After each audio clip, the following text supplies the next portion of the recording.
Irmãos amados, vamos abrir a palavra de Deus no livro do profeta Zacarias, capítulo 4. Profeta Zacarias, capítulo 4.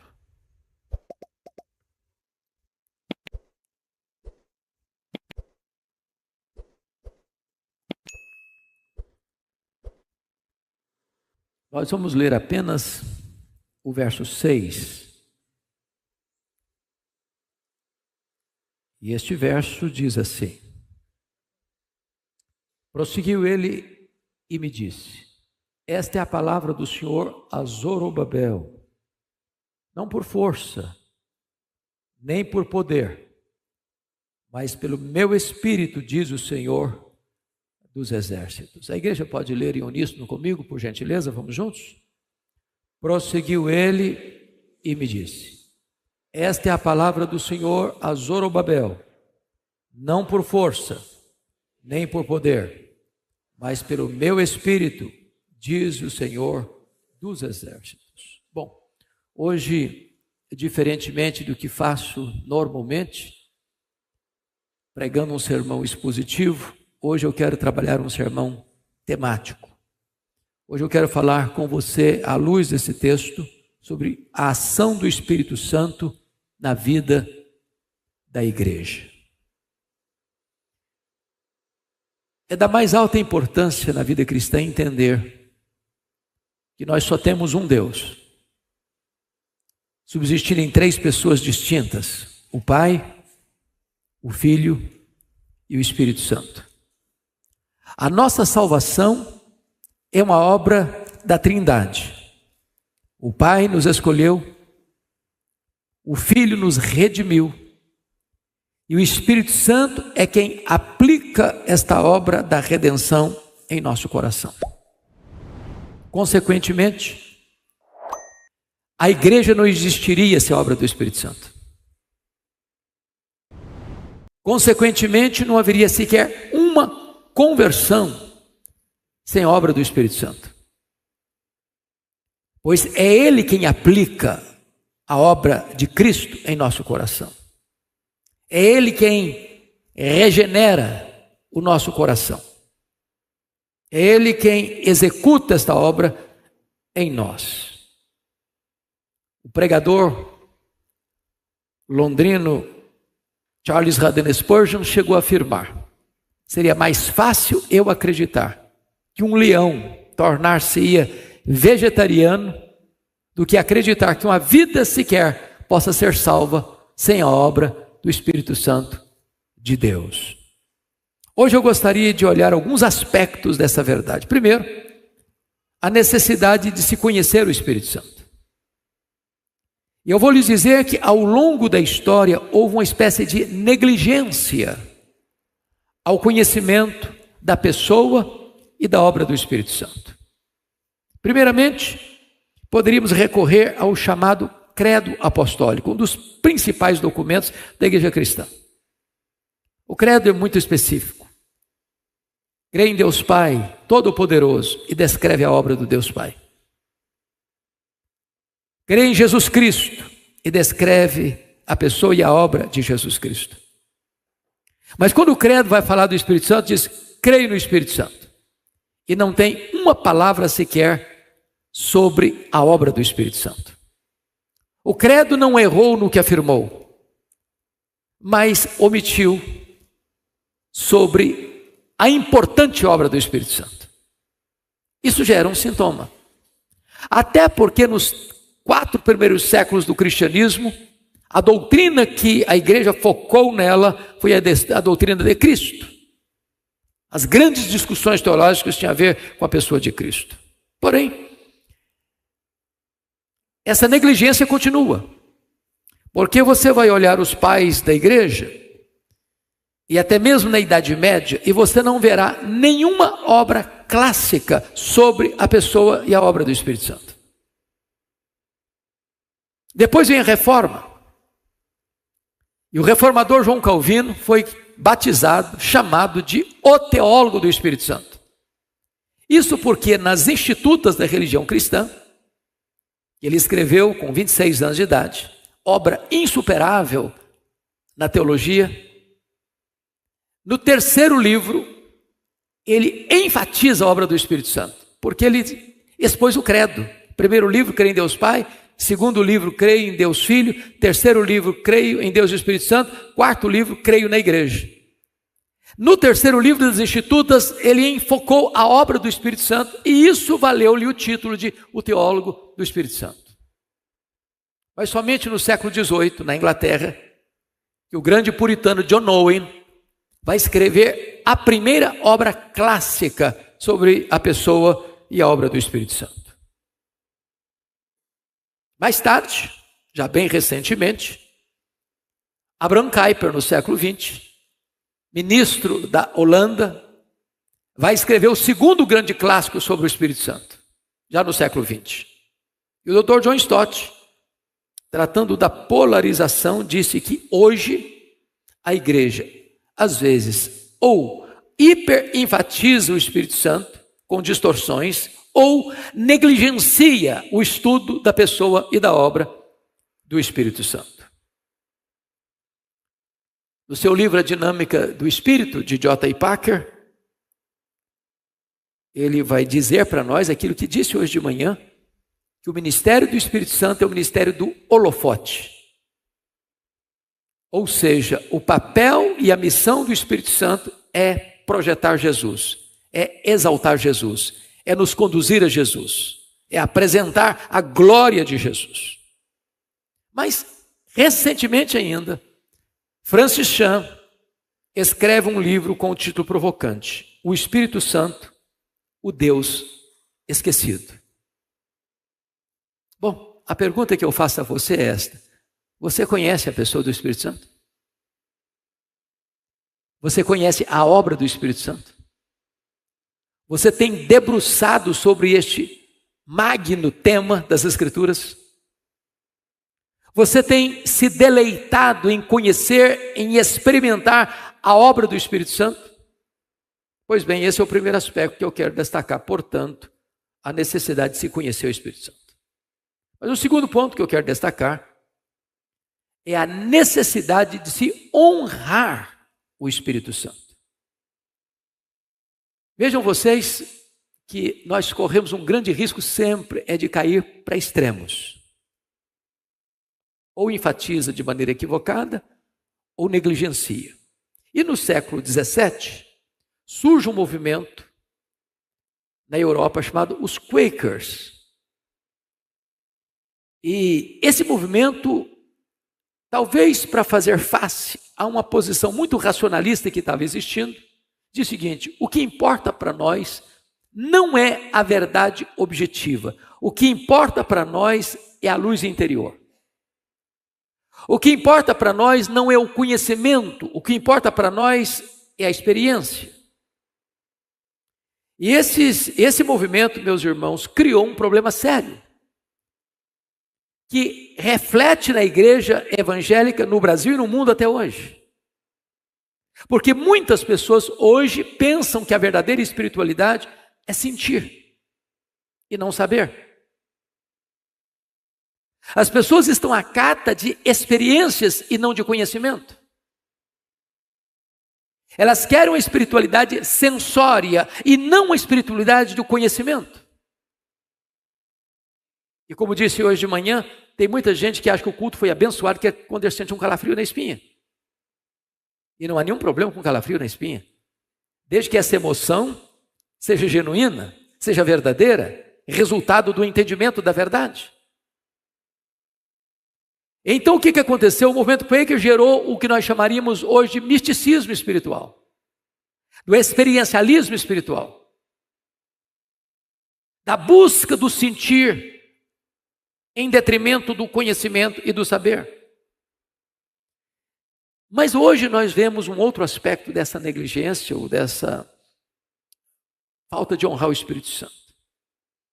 É a negligência assintosa com respeito à autoridade do Espírito Santo. Nós estamos sempre conversando sobre isso. Por exemplo, às vezes em concílio, seja na nossa denominação e em outras também, as pessoas fazem campanha para que este ou aquele outro candidato ganhe a eleição. E às vezes os votos são contados antecipadamente. Eu acho que vou ter tantos votos, porque eu tenho tanto contato, eu tenho tanto telefonema, eu tenho tanto apoio, eu tenho tanto isso, eu tenho tanto aquilo. E parece-nos que a decisão é tomada na véspera, ou antecedentemente, a Assembleia que vai ter a decisão. E aí, quando chega lá na Assembleia, agora nós vamos orar pedindo que o Espírito Santo nos oriente. Mas já foi feito tudo antes. Tudo nos bastidores. Precisaríamos nós, entendo eu, voltar à simplicidade do Evangelho e experimentar aquilo que os apóstolos experimentaram em Atos 15, pareceu bem ao Espírito Santo e a nós tomar esta ou aquela decisão. Não podemos nós pôr a nossa vontade na frente da orientação do Espírito Santo. Quem governa a igreja é o Espírito Santo. Quem dirige a igreja é o Espírito Santo. Ele é o executivo da Trindade no que tange não só a salvação, mas ao crescimento da igreja. No século XIX, vocês bem sabem, houve grandes avivamentos no mundo. País de Gales, Inglaterra, Escócia, Estados Unidos. E nesse tempo, meus irmãos, o que se dava ênfase era exatamente a autoridade do Espírito Santo. Era a submissão ao Espírito Santo. Era a sensibilidade ao Espírito Santo. E muitas vezes, algumas pessoas ficaram preocupadas com isso e entraram para aquilo que foi chamado mais tarde de medo do entusiasmo. E nós devemos ter medo de qualquer entusiasmo que seja puramente emocional. Mas nós não deveríamos ter medo de, com a palavra de Deus nas mãos, receber o poder do Espírito Santo de Deus. Às vezes, em nome daquilo que é solene, nós perdemos a vitalidade. J.I. Packer, que foi considerado o grande teólogo do século passado, ele diz que não tem nada mais solene do que um cadáver com um terno azul marinho, com gravatinhas de bolas brancas, cercado de flores. É soleníssimo, mas também não tem vida. Nós não podemos ter medo da pessoa e nós não podemos ter medo da obra do Espírito Santo se nós estamos sendo guiados pela verdade de Deus e não por experiencialismos heterodoxos. Como recuperar isso? É pelo poder que o Espírito Santo opera em nós. Eu vou exemplificar. Vocês se lembram da experiência de Eliseu?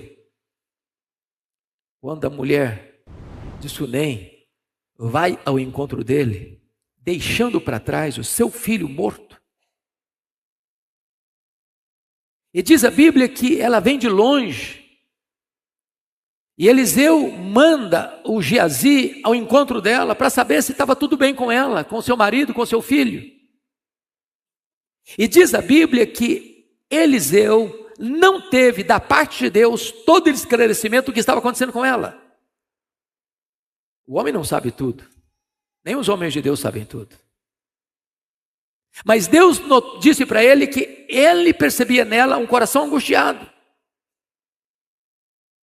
E então diz a Bíblia que Eliseu dá uma ordem para Geazi: corre, não cumprimentes ninguém pelo caminho, chega lá, põe o meu bordão no rosto do menino morto.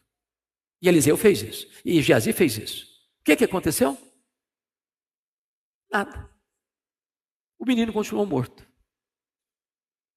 O problema, portanto, não era o bordão, o problema era quem carregava o bordão. É preciso ter o poder do Espírito Santo. Não basta falar do Espírito Santo. Não basta crer no Espírito Santo. É preciso receber o poder do Espírito Santo. E diz a Bíblia que Eliseu foi e o menino ressuscitou. Porque o poder não estava no bordão, o poder estava em quem carregava o bordão. Nós precisamos do Espírito Santo, meus amados irmãos. Essa é a grande necessidade da igreja hoje. unir teologia e vida, credo e conduta, ortodoxia e piedade, doutrina e vida. A igreja precisa de poder.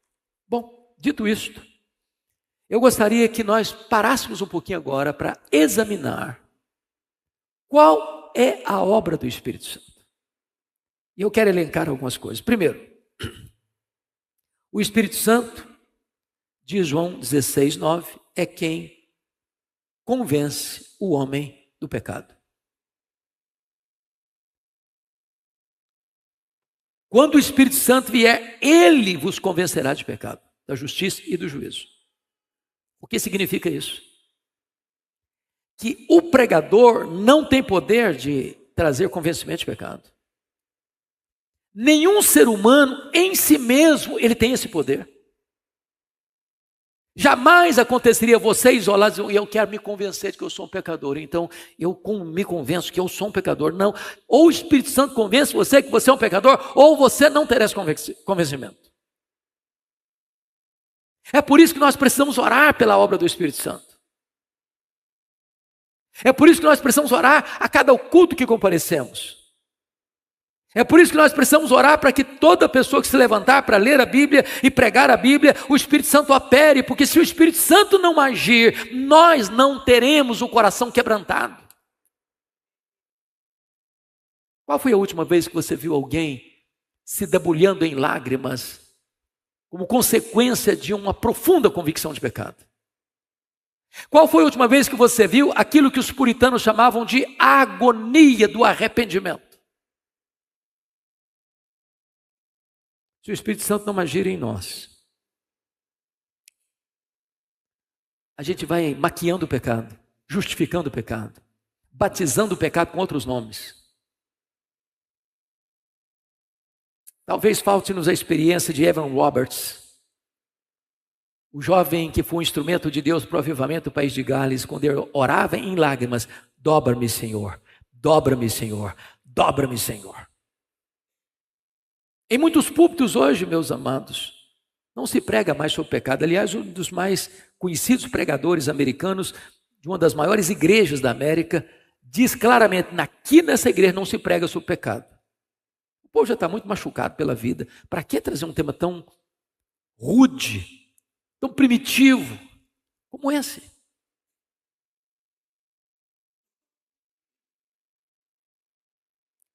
Achei curioso, pastor Arival, uma igreja estava recebendo um convidado, vivendo uns dias complexos, e aí quando o pregador estava indo para o púlpito, puxou o paletó dele e disse, olha, não fale aqui sobre jogo, porque tem umas pessoas aqui que gostam de uma fezinha.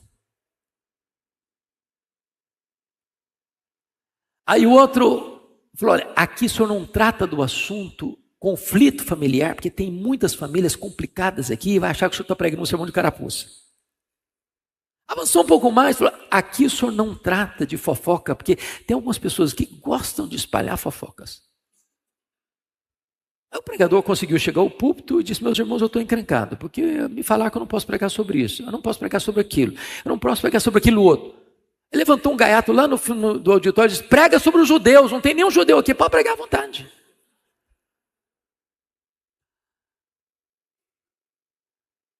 Nós precisamos entender que o Espírito Santo é quem convence de pecado. Isso é obra dele. Segundo, é o Espírito Santo quem nos regenera.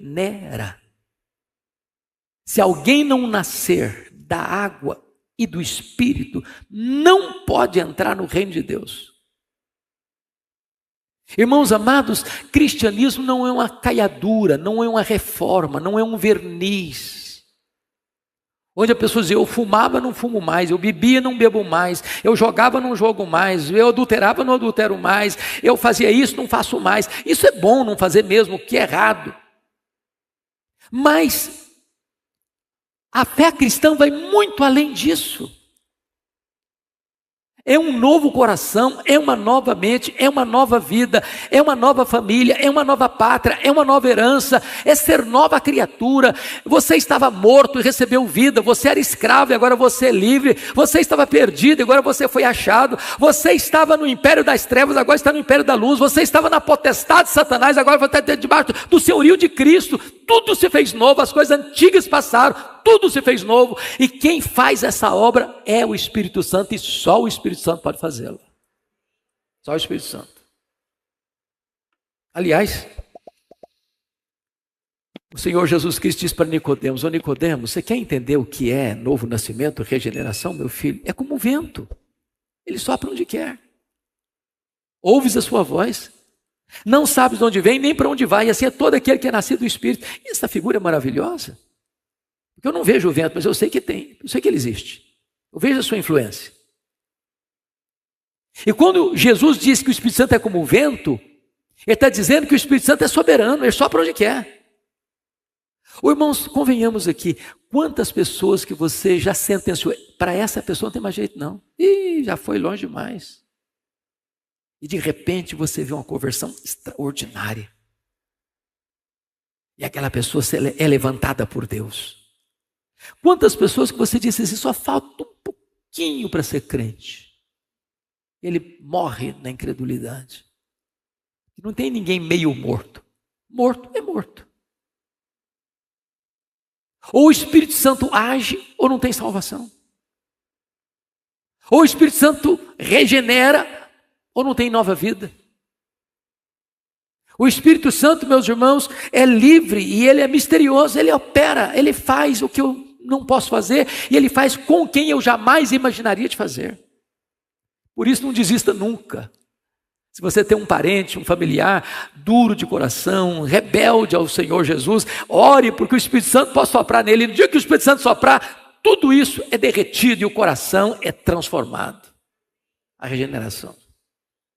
Terceiro, diz a Bíblia, é o Espírito Santo quem nos batiza no corpo de Cristo. 1 Coríntios capítulo 12, versículo 13. Sabe o que significa isso? Só o Espírito Santo pode enxertar você, inserir você, introduzir você no corpo de Cristo.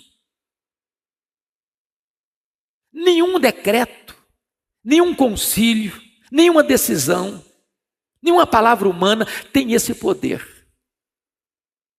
Quando você creu no Senhor Jesus, você foi introduzido, você foi enxertado, você foi batizado no corpo de Cristo.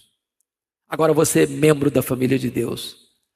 Agora você faz parte do corpo, que é a igreja. Isso é obra do Espírito Santo. Mas ainda, preste atenção nisso. É o Espírito Santo quem faz de você o templo da morada de Deus. Irmãos amados, não conheço verdade mais impactante, mais sublime do que esta. Me permita fazer uma digressão rápida para você perceber melhor. Lá no Velho Testamento, sobretudo na caminhada do povo pelo deserto, o povo chega ao Sinai. Deus havia dito a Moisés, lá na sarça ardente, que a prova de que Deus estava com ele é que o povo sairia do Egito e adoraria a Deus no Monte Sinai. Agora eles chegam no Monte Sinai. E Deus se revela do monte. O monte treme, relâmpagos, trovões, voz de trombeta. Todo mundo com muito medo, com muito pavor. Ninguém tinha coragem de chegar perto, nem de tocar. E aliás, se tocasse, era morto. Ver a Deus era o medo de morrer. Aí Deus toma uma decisão. Diz para Moisés assim: e me farão um santuário para que eu possa habitar no meio deles. Deus resolve vir morar com o povo. Deus manda fazer um tabernáculo. Aquele tabernáculo é um símbolo da igreja. Mas esse tabernáculo foi roubado, esse tabernáculo foi levado embora, mas veio um templo, e o templo de Salomão, a glória de Deus veio, e Deus habitou com o povo, mas esse templo foi destruído. E um outro templo foi levantado e também foi destruído. Mas Jesus veio e armou o seu tabernáculo entre os homens. E Jesus morreu, e Jesus ressuscitou, e Jesus voltou para o céu, e Ele derramou o Espírito Santo sobre nós. E agora o seu corpo, o meu corpo, é o santuário do Espírito Santo de Deus. Ele veio morar não só conosco, Ele veio morar em nós. E a palavra santuário lá não é santuário, a palavra grega lá para santuário é o santo dos santos, o lugar mais sagrado do tabernáculo, onde a glória de Deus se manifestava. O seu corpo é o santo dos santos, onde a glória de Deus se manifesta. E essa é uma obra do Espírito Santo. Mas ainda, queridos, o Espírito Santo, preste atenção nisso, a obra dele é quem garante a você a vida eterna. O apóstolo Paulo usa 2 símbolos em Efésios 1. Ele é o selo. Você que creu na verdade foi selado com o Espírito Santo da promessa. E o selo é uma linguagem, um símbolo tão conhecido de todos nós. Primeiro, é garantia de propriedade. Quando você sela alguma coisa, está dizendo, isso aqui é meu. Ninguém toma. Isso é usado até hoje na pecuária. O fazendeiro tem 1000 reses lá no pasto.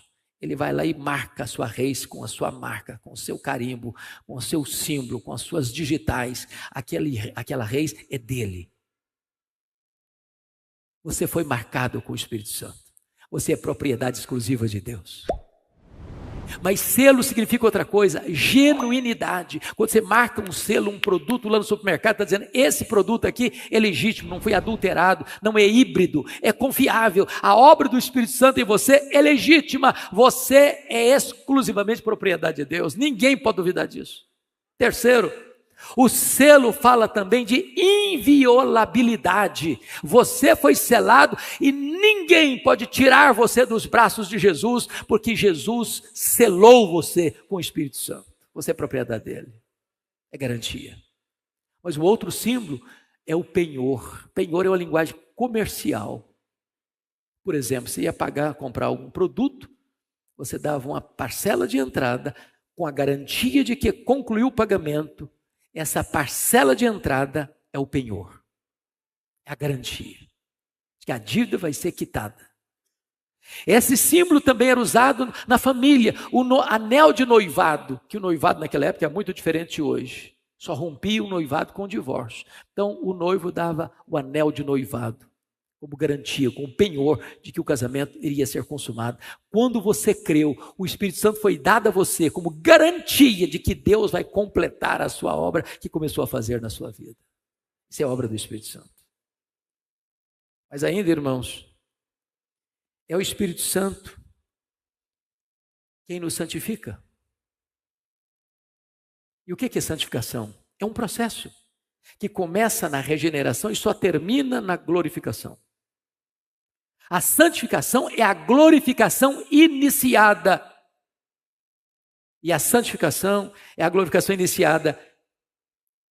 E a glorificação é a santificação consumada. Todo dia eu preciso crescer. Todo dia eu preciso ser um pouquinho mais duro. Todo dia eu preciso ser um pouquinho mais obediente. Todo dia eu preciso crer um pouco mais, andar um pouco mais, ser mais comprometido com Deus um pouco mais. É um processo que começa e só termina na glória. Se você é crente, você está sendo santificado. Se você é salvo, você está sendo transformado de glória em glória na imagem de Cristo Jesus pelo Espírito Santo, o Senhor. É a santificação que é obra do Espírito Santo. Mas mais do que isso, o Espírito Santo é aquele que nos dá dons espirituais. Agora perceba isso. Dom é algo que você recebe, não é mérito. Não é esforço. Não é habilidade natural. É uma capacitação sobrenatural que o Espírito Santo lhe dá. Não para você ficar achando que você é alguma coisa melhor que outrem. Não para você se autogloriar. Deus lhe dá uma capacitação espiritual, sobrenatural, para você servir ao seu irmão. Isso muda todo o conceito de culto, por exemplo. Quantas vezes ainda temos no coração a ideia de culto? Eu vou para a igreja hoje, que eu preciso receber uma bênção. Vou para a igreja hoje porque estou precisando de uma ajuda. Qual foi a primeira vez ou a última vez que você falou assim, eu vou para a igreja hoje porque eu quero ser uma benção. Eu vou para a igreja hoje porque Deus me deu dons. Existem pessoas lá que precisam ser assistidas e eu quero colocar o que Deus me deu a serviço do meu irmão. Perceberam a diferença? Eu recebo o dom para servir, para abençoar.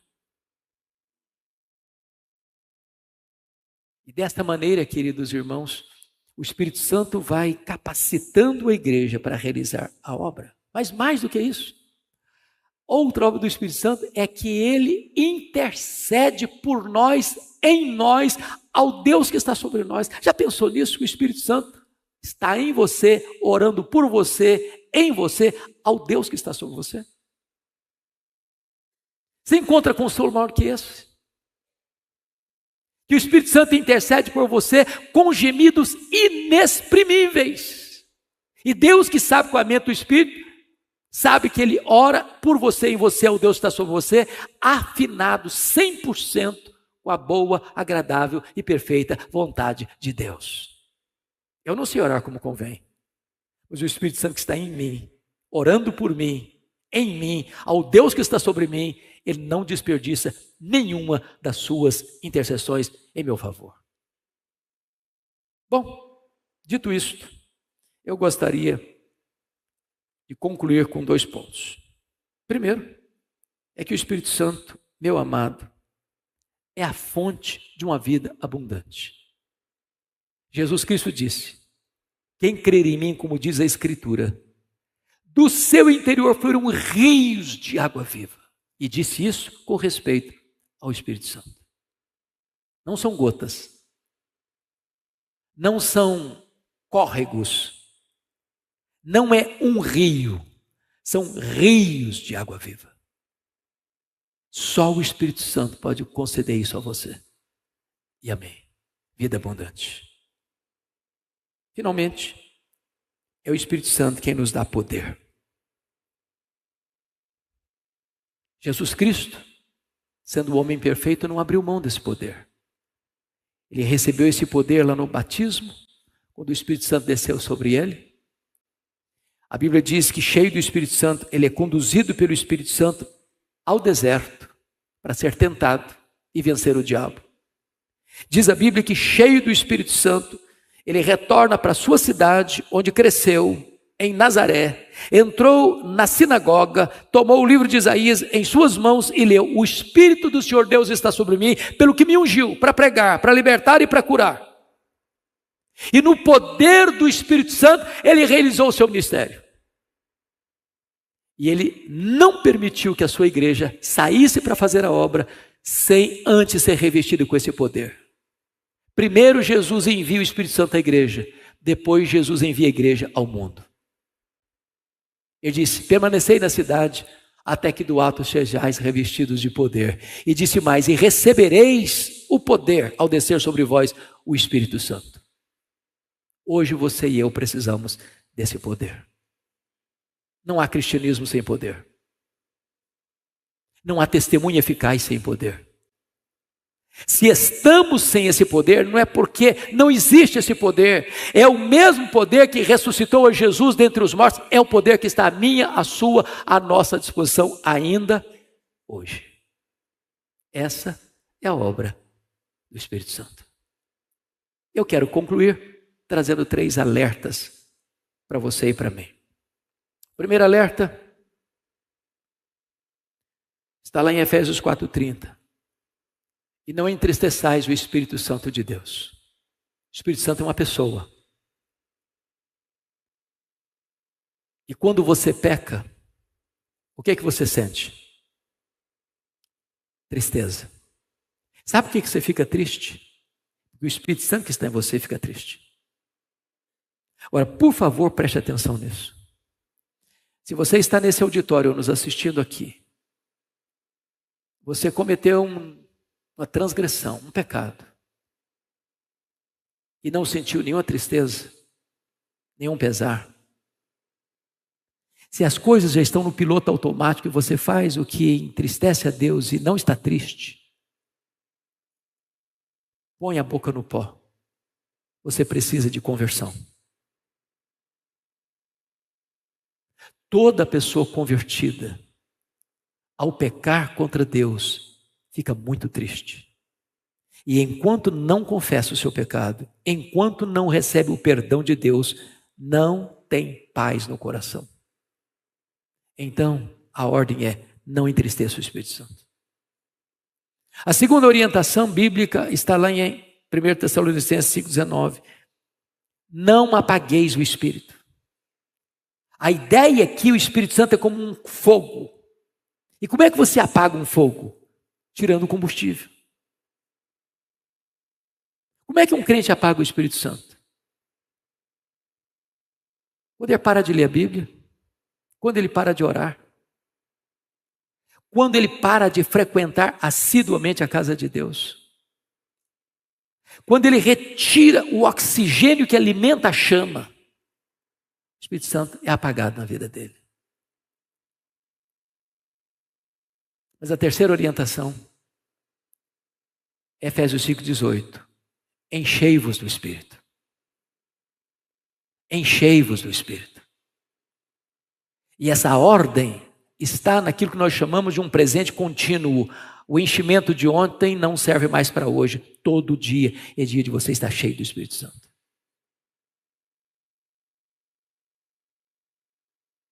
E ser cheio do Espírito Santo, irmãos, é entregar por completo o controle da nossa vida a Ele.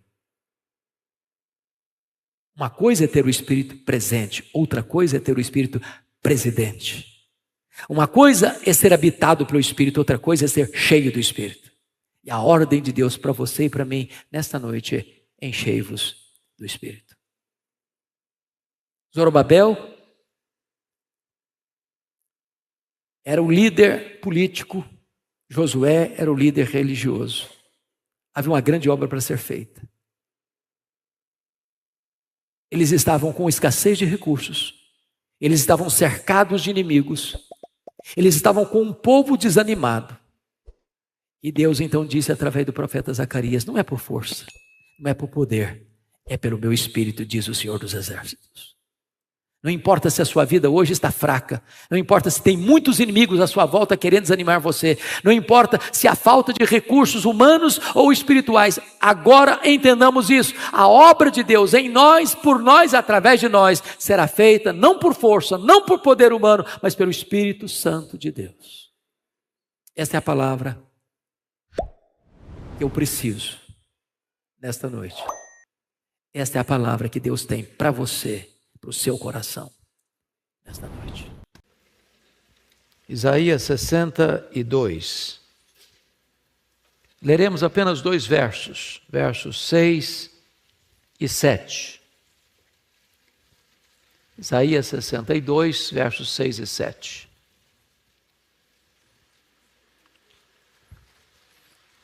Sobre os teus muros, ó Jerusalém, os guardas que todo dia e toda noite jamais se calarão. Vós os que fareis lembrar do Senhor, não descanseis, nem deis a Ele descanso, até que restabeleça Jerusalém e a ponha por objeto de louvor na terra. Amém. Eu quero hoje conversar um pouco com vocês sobre oração fervorosa por restauração. Quando eu olho para a Bíblia, tanto no Antigo Testamento quanto para o Novo Testamento, quando eu olho para estes 20 séculos de cristianismo, eu não vejo sequer um exemplo de avivamento genuíno que não tenha sido precedido por oração. Todo avivamento é precedido por oração. A Bíblia chega a afirmar lá em Isaías 44, versículo 3, que Deus derrama água, é sobre o sedento. Não há possibilidade de uma igreja ser visitada por um poderoso avivamento, a não ser que essa igreja esteja com sede de Deus. O Espírito Santo é derramado sobre aqueles que o desejam, mais do que qualquer outra coisa na vida. Se olharmos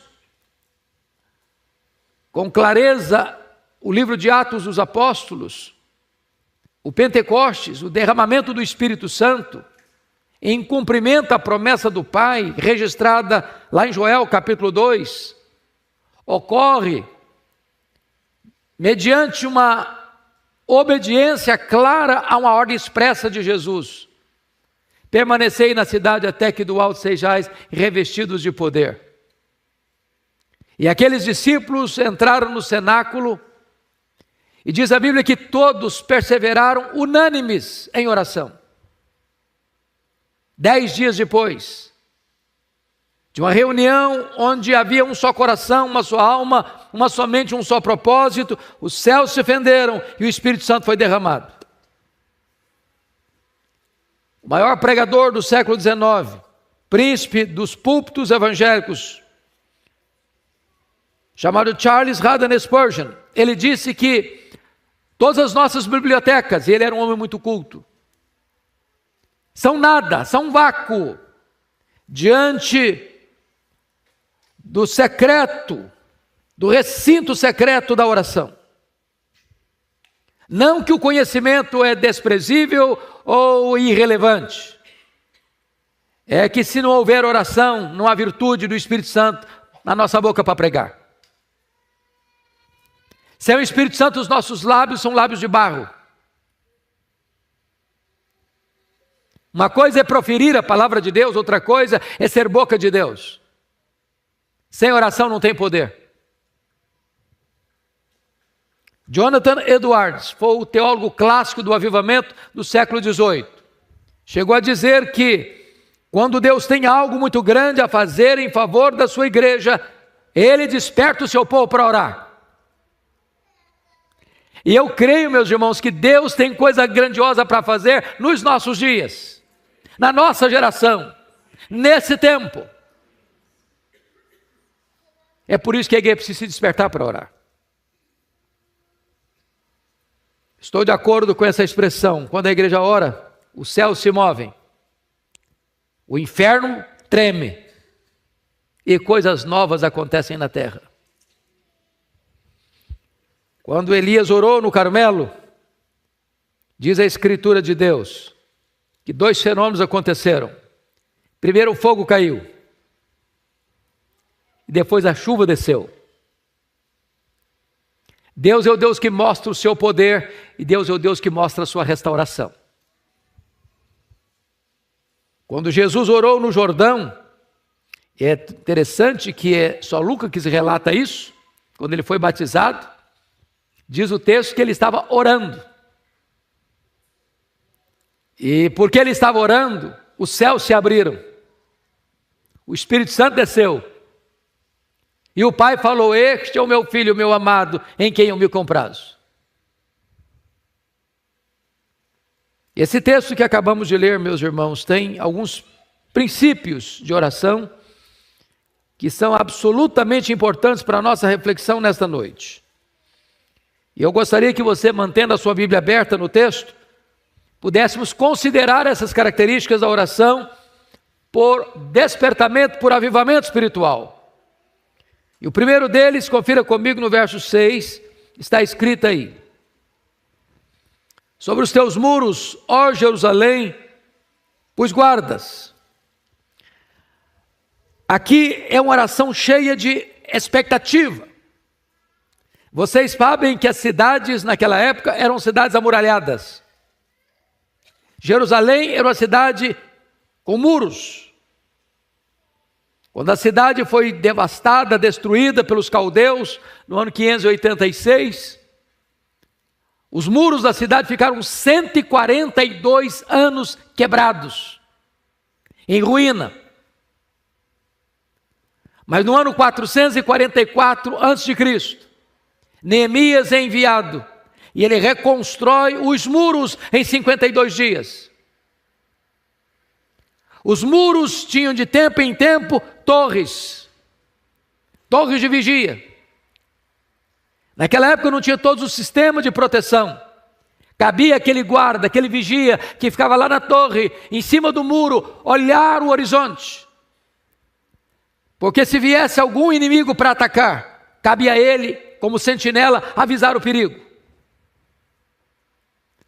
Quando a igreja se põe de joelhos para orar, quando a igreja ora, ela está atenta para os perigos que rondam a igreja, que atacam a igreja. Está vigilante. Mas também cabia a esse guarda, a esse vigia, a esse sentinela, observar a chegada de socorro, de ajuda. E nesse sentido, irmão, quando eu oro, quando você ora, quando nós oramos, a nossa oração é cheia de expectativa do que Deus vai fazer, da intervenção de Deus na nossa vida, na nossa casa, na nossa família, na vida dos nossos filhos, na igreja, na nação. Não é possível orar sem expectativa. Nós não estamos fazendo apenas um exercício de introjeção pelas cavernas da nossa alma. Não estou falando de meditação transcendental, não estou falando de uma yoga, de um exercício apenas emocional ou interno da alma. Você está falando com o Rei da Glória, com aquele que está no trono, com aquele que tem as rédeas da história nas suas mãos, daquele que pode interferir na história, aquele que pode reverter quadros impossíveis, aquele que pode responder a sua oração, aquele que pode fazer milagres ainda hoje. Nós temos que ter expectativa na oração. Louvado seja Deus, porque a oração, ela é cheia de expectativa. Você aguarda a resposta. Você faz como o profeta Abacuque, sobe à torre de vigia e espera a resposta de Deus. Você vai fazer como Jacó, agarrar-se ao Senhor, e dizer: Senhor, eu não vou te deixar ir, se tu não me abençoares. Eu preciso de uma manifestação poderosa na minha vida. Você vai fazer como aquele leproso que chega diante de Jesus com a causa humanamente impossível e vai se prostrar e dizer: Senhor, se tu quiseres, tu podes realizar esse milagre na minha vida e me purificar. Lá em Apocalipse capítulo 8, versículos 3 a 5, diz que a oração conecta o altar com o trono e as orações sobem como incenso do altar para o trono. Quando elas chegam lá no trono, é como se Deus pegasse esse vaso cheio de incenso e derramasse sobre a terra, e há relâmpagos e trovões. Isso significa que Deus age por meio da oração. Quando a igreja ora, as manifestações poderosas de Deus acontecem na terra, porque sendo Ele soberano, escolheu Ele agir mediante as orações da sua igreja. Mas há uma segunda verdade nesse texto que eu gostaria de destacar. Prossiga a leitura no versículo 6 comigo, por gentileza. Sobre os teus muros, ó Jerusalém, pus guardas. Agora vamos ver a outra parte. Que todo dia e toda noite jamais se calarão. E a segunda característica dessa oração é que ela não é apenas uma oração cheia de expectativa, mas é também uma oração perseverante. O maior problema nosso não é orar, é perseverar na oração.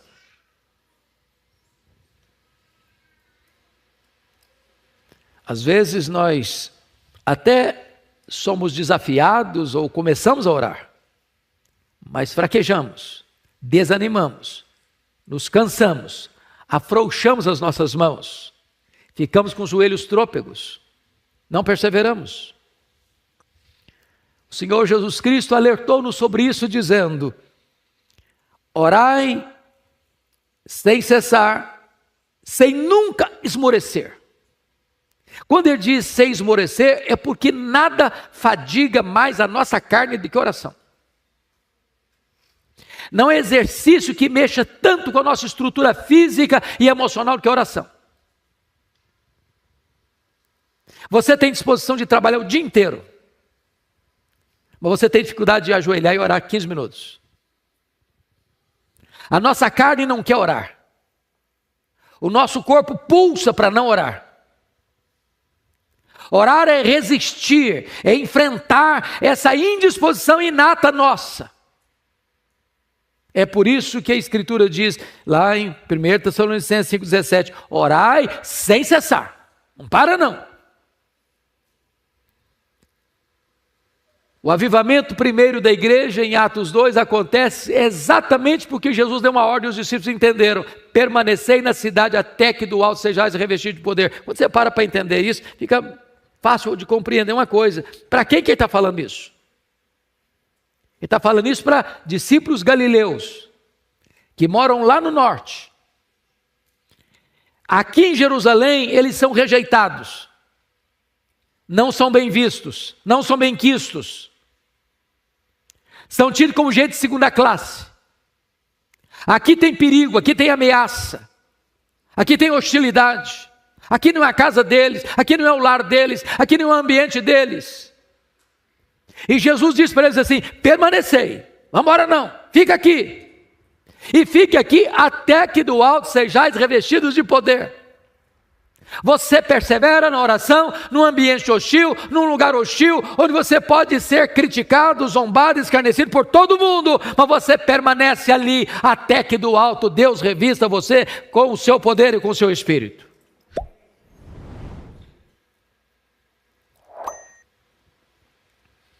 O texto está dizendo com muita clareza para nós que todo dia e toda noite jamais se calarão.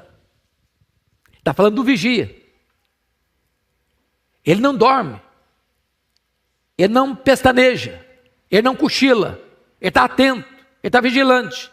Todo dia, toda noite, se ele está no seu posto de guarda, ele não pode cochilar. Ele está aberto, com os olhos abertos, ele está com os ouvidos atentos, ele está prestando atenção, ele está aguardando resposta. Ele não dorme em serviço. Oração é um campo de batalha, irmãos. Não pode esmorecer, não pode desanimar, não pode fraquejar, não pode retroceder. É todo dia, é toda noite. Leia a história da igreja, que é a nossa pedagoga, e vocês verão que as grandes vitórias que Deus realizou na história foi porque alguém perseverou na oração. Leia a história dos avivamentos. Alguém perseverou, alguém perseverou, alguém perseverou. Não via nada, não via sinal nenhum, não via perspectiva nenhuma. Parecia que o ambiente estava completamente hostil, parecia que não tinha nada à vista, mas ele perseverou, perseverou, perseverou, perseverou. Como Elias no Monte do Carmelo. Olha, a primeira vez não tem nuvem, a segunda vez não tem nuvem, a terceira vez não tem nuvem, a quarta vez não tem nuvem, a quinta vez não tem nuvem, a sexta vez não tem nuvem. Mas continua, meu filho, continua lá olhando. Na sétima vez tem uma nuvem no tamanho da palma da mão, diz: chega, a bênção de Deus vai chegar.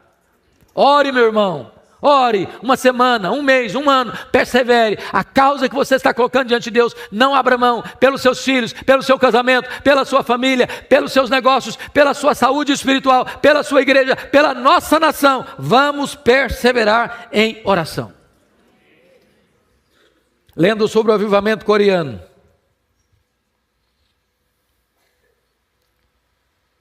o livro Avivamento na África na Coreia do Sul, ou o Pentecoste coreano. Aquele avivamento começou com uma reunião de oração ao meio-dia. Depois de um mês, sem nada acontecer, um irmão propôs acabar com a reunião. Então não estou vendo resultado. Poderíamos usar esse tempo para visitar, para aconselhar, para discipular, para pregar, para fazer qualquer outra coisa. Mas a igreja não desanimou e continuou.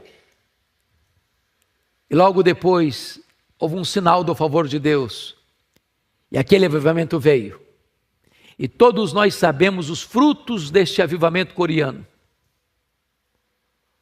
Quando temos lá as maiores igrejas locais do mundo, enviando missionários para o mundo inteiro, e uma nação impactada com o evangelho da graça do Senhor Jesus Cristo.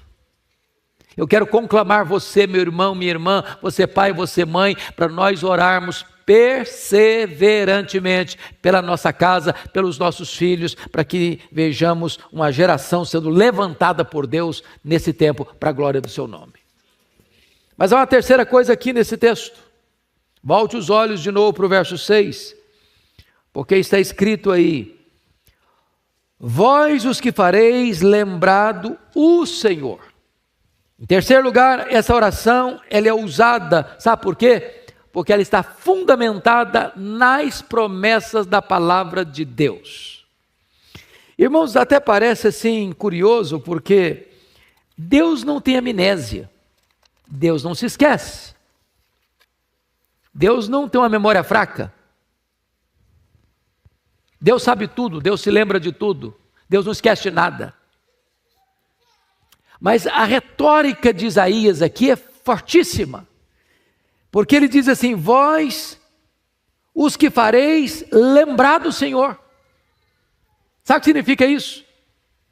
A oração eficaz é a oração que você ora a palavra, que você lembra a Deus as promessas que Deus fez a você.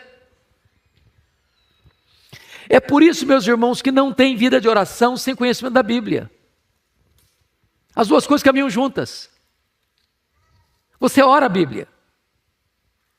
Na oração você cita a sua Bíblia. Sabe por quê? Porque Deus vela pela sua palavra em a cumprir. Nenhuma das promessas de Deus cai por terra. Promessa de Deus e realidade são a mesma coisa. O que Ele promete, Ele cumpre. E quando você ora, Deus ora assim: o Senhor prometeu, oh meu Deus, o Senhor falou, oh meu Deus, a tua palavra diz, oh meu Deus, tu falaste, tu prometeste, e então eu estou aqui reivindicando aquilo que tu mesmo prometeste. É esta oração que Deus gosta, porque você está ancorado, não no seu sentimento, mas na palavra do Deus que não pode mentir e que não pode falhar. Esta oração, meus amados, é a oração que Josafá fez lá em 2 Crônicas 20, quando ele foi atacado por uma confederação de nações. Essa foi a oração que Daniel fez lá no capítulo 9, entendendo que o cativeiro da Babilônia ia terminar e o povo ia voltar para Jerusalém. Esta é a oração que Neemias fez antes de embarcar para Jerusalém, para restaurar os muros da cidade. É hora de você ler a sua Bíblia, anotar as promessas de Deus, marcar as promessas de Deus e falar com Deus. Deus, o Senhor prometeu, e o Senhor não é homem para mentir. Ó Deus, a tua palavra é a verdade, as tuas promessas são fiéis e verdadeiras. Em todas as tuas promessas nós temos o sim e o amém. As tuas promessas não caem por terra. Então, Senhor, eu estou aqui apresentando a ti o que tu prometeste em tua palavra. Deus gosta disso. Essa é a oração que Deus te agrada. Mas vamos ver de novo no versículo 6, lá na parte final tem algo impressionante. Como é que termina o versículo 6? Não descanseis. A oração por avivamento é uma oração ininterrupta e infatigável. Não descanseis. Oh, meus amados, todos nós temos experiência de, às vezes, a gente ficar cansado. Meu Deus, eu estou pedindo há tanto tempo. Eu oro pela conversão do meu irmão, desde que eu sou crente. Vai fazer 70 anos agora. Vou lá visitá-lo. Tem hora que eu vejo algum sinalzinho, tem hora que eu fico, meu Deus, parece que eu estou tudo estaca zero. Até falei, será que vale a pena continuar orando? Tem oração que você nunca vai ver a resposta. Mas depois que você partir, a sua oração não foi desperdiçada, não, sabia? Toda oração que é feita é recolhida diante de Deus, lá no odre de Deus celestial. No tempo certo, na hora certa, Deus vai responder a sua oração. Então não descanse não, irmão. Então não para não. Desanima não. Prossiga. Aquela pessoa que você acha que é a mais durona, continua orando por ela. Aquela pessoa que você diz, olha, esse aqui não tem mais jeito não, eu já desisti. Volta a insistir com Deus. Volta a colocar essa causa diante de Deus. Pelo seu marido, pela sua mulher, pelo seu pai, pela sua mãe, pelo seu filho, pela sua filha. Aquele filho que você criou no Evangelho e de repente se afastou de Deus, se envolveu com tanta coisa errada que traz tanta dor para o seu coração, continue orando por ele, porque Deus pode fazer um milagre na vida dele. E aquele filho, aquela filha que hoje é motivo do seu choro, amanhã vai ser motivo da sua maior alegria. Quantos relatos eu tenho de filhos que machucaram o coração do pai, machucaram o coração da mãe, e de repente Deus fez um milagre, uma conversão, e levantou essa pessoa para ser um grande instrumento nas suas mãos. Não vamos desistir não, vamos perseverar. Quando eu olho para a história de mulheres como Ana chorava, ela queria ser mãe. Todo mundo ao redor dela mandava ela desistir. A rival Penina provocava. O marido dizia para ela que ele era melhor que 10 filhos para ela, então o negócio de ser mãe não valia a pena ela insistir. O sacerdote a chamou de bêbada, mas ela não desistiu, ela perseverou, ela não descansou, e Deus honrou. Eu olho a história de Mônica, que ora 30 anos pelo seu filho Agostinho, 30 anos.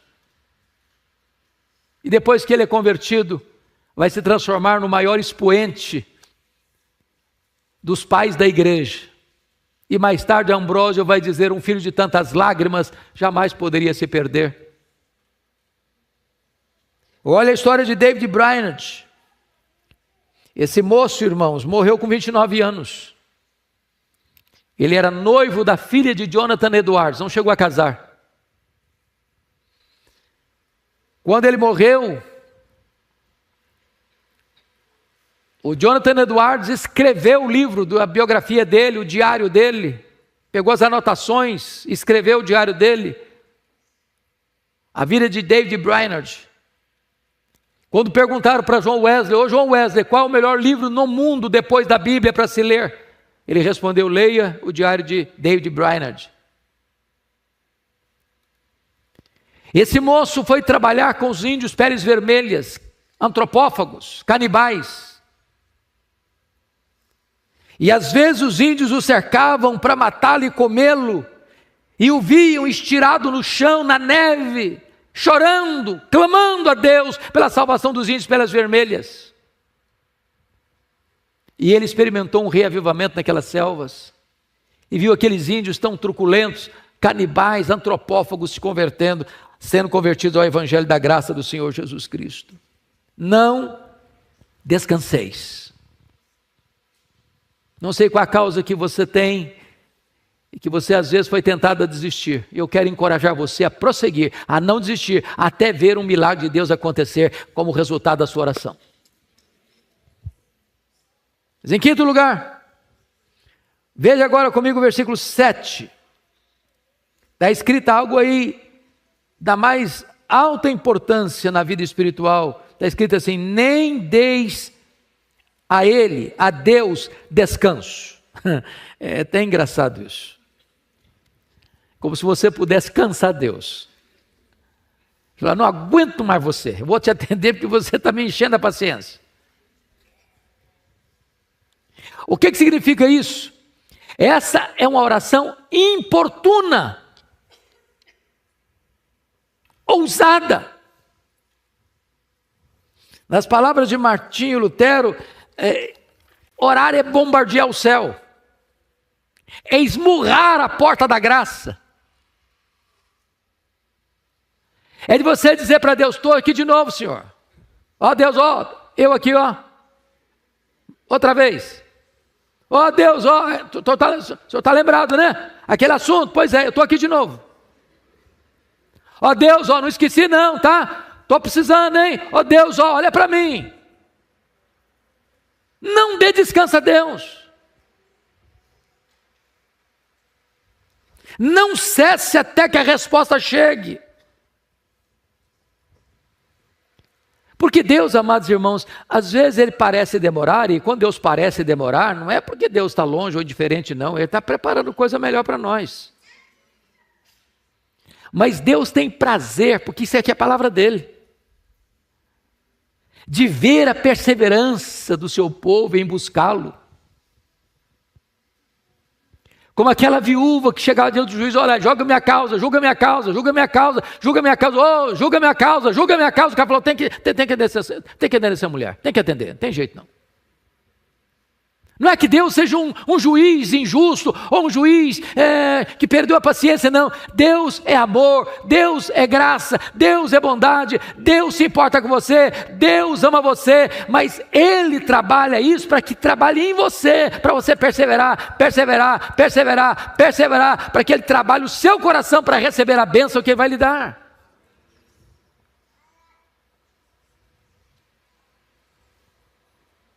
O profeta Oséias diz que é tempo de buscar o Senhor até que Ele venha e faça chover justiça sobre nós. Qual é a causa que você traz hoje no coração? Que você precisa continuar insistindo com Deus, não dar descanso a Deus. Mas eu quero concluir, porque esse texto tem uma expressão aqui que para mim ela é vital no que tange a oração. Versículo 7. Não deis a ele descanso até que. Você pode repetir comigo essas duas palavrinhas? Até que. Deus não diz assim: olha, se você orar uma semana, eu vou responder. Se você orar um mês, eu vou responder. Se você orar 6 meses, eu vou atender. Não é repetição, não é mecânico, não é calendário. Você marca um xizinho na folhinha, está chegando a hora. Eu não sei quanto tempo vai durar.